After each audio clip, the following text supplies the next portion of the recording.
كي جاك الصالون محمد امين؟ كي جاك الصالون؟ مزيان الصالون هادي مزيان. مزيان. ايوا صاحبي هذاك الشيء اللي بغينا. هذا كي جا داك الشيء. ها ياك الثقه واش كاينه ولا ما كايناش؟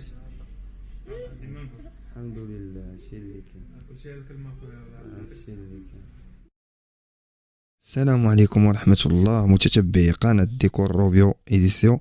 كيف سمعتوا الزبون ديالنا والكليان ديالنا اللي دار فينا الثقة ديالو وكانت غير بصدفة، يعني غير بتليفون شاف تا هو الفيديو وبغى يخدم داكشي اللي تنخدمو، وكنا عند حسن الظن ديالو كيف كتسمعوا، ودار لينا ترحيب اللهم بارك، يعني انسان كان خلوق وخدمنا ليه داكشي على حقه وطريقه. وبالمناسبه هاد الكليان هذا كان غير اتصل بيا في التليفون وقال لي بغيت نخدم واحد الصالون، كان عطاني العبار بيدو، خدمت ليه الصالون، دار فينا الثقه ديالو، صيفط لينا افونس، خدمنا ليه المسائل ديالو وديتهم ليه حتى الاكادير، يعني حتى الاكادير تفرش هاد الصالون في اكادير. المهم سهرنا عليه شويه والحمد لله كلشي داز بخير وعلى خير، وداكشي اللي كنا باغين هو اللي كان. هنا تشوفوا معنا الطريقه ديال الفراش ديال الصالون، وهذا الصالون بالمناسبه راه ماشي بالعود، يعني البونج العالي، وكل شيء عارف البونج العالي كيفاش الخدمه ديالو. هنا خدمنا هنا بالسلسله بهذه الطريقه هذه، والسلسله راه كيف وريتكم راه كتبان بروميان، يعني السلسله غليظه وبروميان حاجه مزيانه. الخدمه غادي تبان لكم في الاخر ديال الفيديو. اللي يعجبو الفيديو يدير لينا واحد جيم، يخلي واحد التعليق دعوه ديال الخير، واللي ما مشتركش في القناه يشترك، ونخليكم مع الفيديو وتفرجوا من الاول حتى الاخر باش تشوفوا الطريقه ديال التفراج ديالنا والخدمه ديالو، وتسمعوا حتى الكليان كيفاش يعني يتكلم واحد كلمه ديال الحق، يعني وباش يوصلها لجميع المشاهدين اللي كيشاهدوا هادشي. مرحبا بكم وفرجه ممتعه.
وكيف كتشوفوا معنا هاد الوليد الصغيور اللي هو الولد ديال الزبون ديالنا.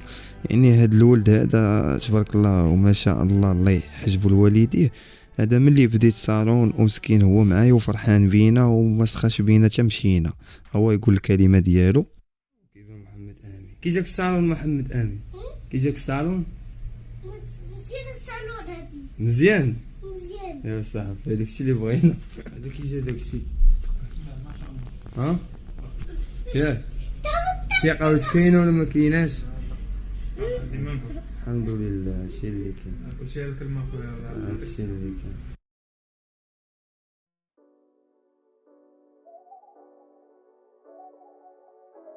وكيف سمعتوا راه الحمد لله الثقه راه كاينه، والخدمه والاتقان راه كاين، والحمد لله هادشي راه فضل ديال الله وفضل ديال يعني حتى الثقه اللي كيدير فينا الانسان. يعني الحمد لله تنخدموا داكشي بالنيه ديالنا، يعني النيه الصافيه. كنبغيو بنادم حتى هو يبقى بخير وعلى خير. يعني الا خدمتي لي واحد الحاجه تيبقى حتى هو مرتاح لك، ماشي كتمشي يعني اي كليان كنخدم ليه الحمد لله تتمشي عنده كاساس ماشي كليان، كاساس كتعرفو، كاساس صاحبك، كاساس خوك. يعني كتخدم شي خدمه اللي بحال كتخدمها لنفسك، والحمد لله ربي ما تيخيبناش. فهمتي كي اي انسان كتخدم ليه كيرتاح لك، هذا بالفضل ديال الله الحمد لله. وكيف كتشاهدوا معنا راه الخاميه خدمتها، يعني الخاميه خدمتها وبقى داك الفوقاني ما خدمتوش ليه، حتى غادي نعاود نصيفطوا ليه ان شاء الله ويركبوا راسو، حيت قلنا نديروا الاولاني الا ما عجبوش نزيدوه الفوقاني، يعني كيجي على شكل كروازي. هاد السداري الوسطاني درتو بوحدو بحال المضمه، والفرماجات جاو بهذاك الشكل يعني ديال الزواقه الكبيره، درنا المضمات جاو الوسط فجوج السدادر. والخدمه نتوما كتشوفوها، ونتمنى الاعجاب ديالكم فيديو. والفيديو الجاي ان شاء الله يكون صالون جديد ان شاء الله. ما تبخلوش بجيم واشتركوا في القناه.